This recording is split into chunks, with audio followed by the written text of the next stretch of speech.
शादी, प्यार और एक्सपेरिमेंटल अफेयर और बाद की जहरीली मर्डर मिस्ट्री, जिसको इस तरीके से अंजाम देना चाहते थे कि वो एक साधारण मौत लगे।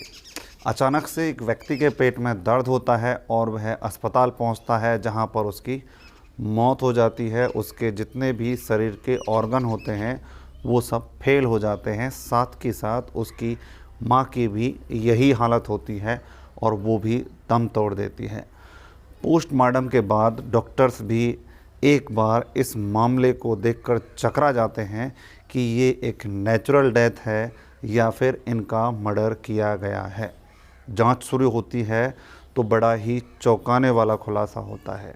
आखिरकार ऐसा क्यों हुआ, ऐसा क्या था, कौन से कारण थे, कौन सी वजह थी जिससे इस तरह की जहरीली मर्डर मिस्ट्री की शुरुआत हुई। नमस्कार, आदाब। भारत भूमि न्यूज़ पर आपके साथ में बंटी रावत। ये मामला शुरू होता है मुंबई के सांता क्रूज से।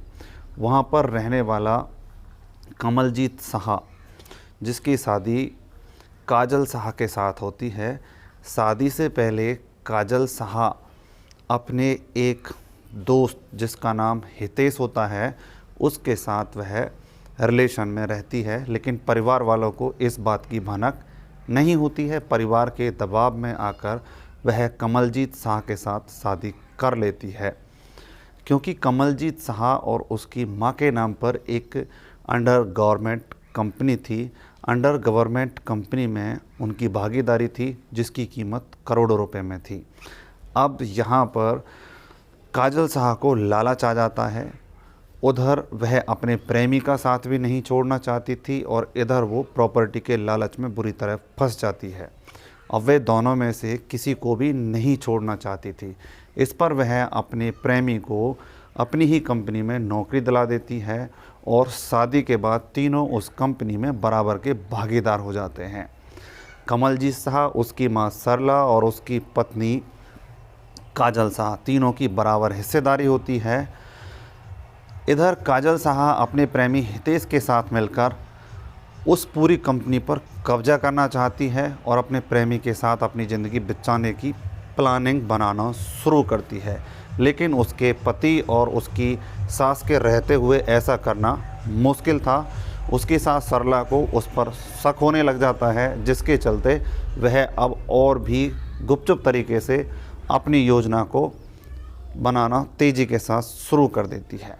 वह लगातार 7 महीने तक उनके खाने में जहर मिलाती रहती है, जिसमें आर्सेनिक नाम का एक केमिकल भी होता है। उसको वो लगातार 7 महीने तक अपने पति और अपने सास के खाने में मिलाती है।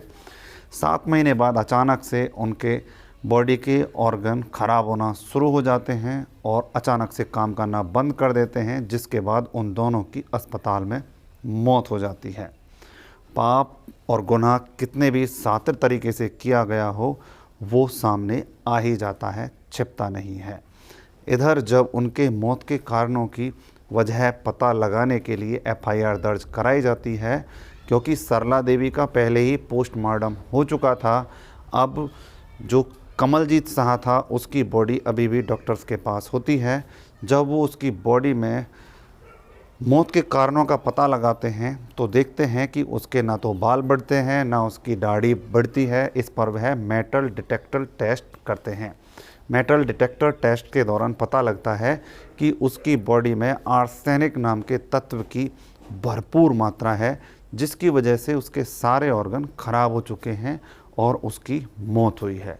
उसके बाद उसकी पत्नी को गिरफ्त में लिया जाता है, सख्ती से पूछताछ होती है, तब जाके ये मामला सामने आता है। ये मामला 27 सितंबर को सोशल मीडिया में आता है। 27 सितंबर 2022 को सोशल मीडिया में आने के बाद ये लोगों तक पहुंचता है। इस तरह की घटनाएं, जिसमें खुद की पत्नी ने ही अपनी सास और अपने पति को इस तरीके से मार डाला, उसकी जहरीले तरीके से हत्या कर दी, केवल प्रॉपर्टी के लालच में और अपने अवैध संबंधों को बरकरार रखने के लालच में। दोनों के दोनों परिवार बर्बाद हो गए।